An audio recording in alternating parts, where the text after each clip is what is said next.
The GV70 is Korean maker Genesis showing us what it believes a mid-sized premium badged SUV should be. It'll be a rare sight on our roads, but the right kind of customer might well like this car's beautifully finished, spacious cabin, assured driving dynamics and class-leading customer support package. Whatever GV70 powertrain choice you've decided upon, petrol, 2.2 litre diesel or even full electric, a few things impress themselves upon you over the first few miles.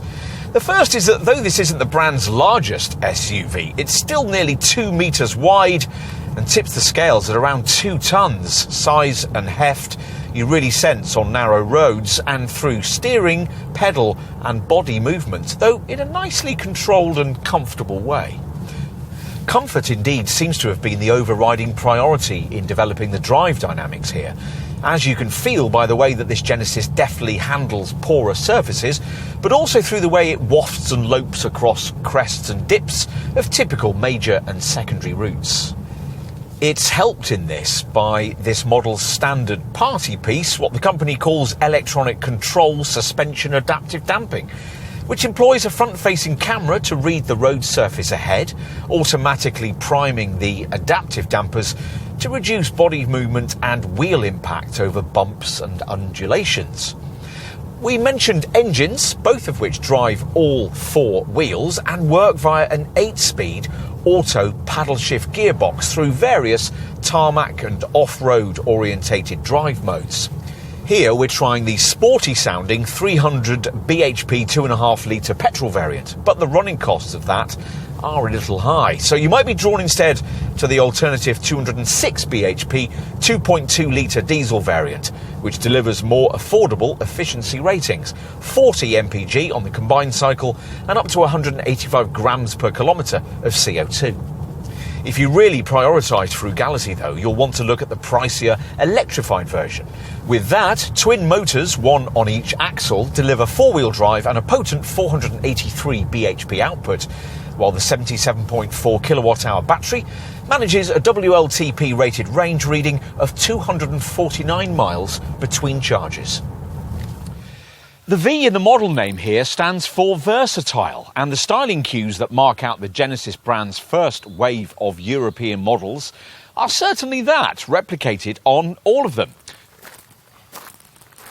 You might call it almost Bentley-esque from the front, where, as usual with the brand, there's this enormous, hatched, so-called crest grille, which seems to have been borrowed straight from Crew, but which the Korean maker insists is thoroughly unique.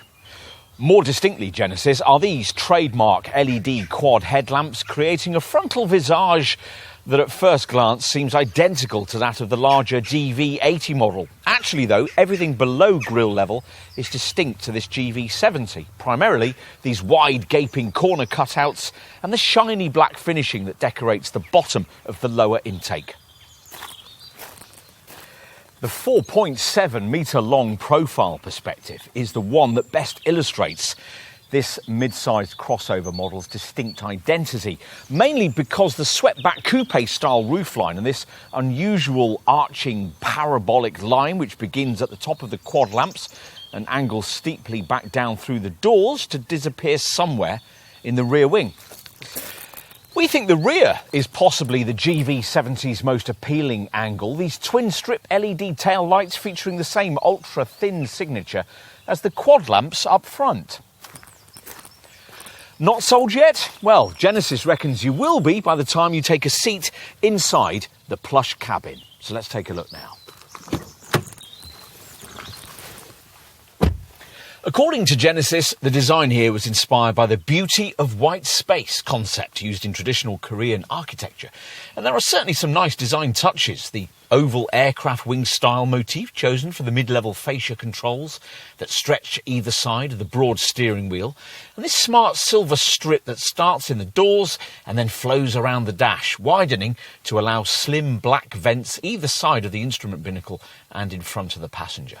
The first box almost all Genesis customers tick is the one for the extra cost innovation pack, because without it you spoil the instrument binnacle with old-fashioned dials and a smaller 8-inch screen. With that pack installed, there's this much more satisfying 12.3-inch TFT display, which changes its colour with a selected drive mode and illuminates with a gentle 3D effect. Equally impressive is the standard 14.5-inch infotainment screen, which decorates the top of the dash, leaving the usual place in the middle of the centre stack for this neat climate display. The seats aren't especially commandingly positioned, but they're very comfortable and can be specified in ventilated active ergo motion form to adapt with the bends. All-round visibility is good, and there's a reasonable level of cabin storage provision.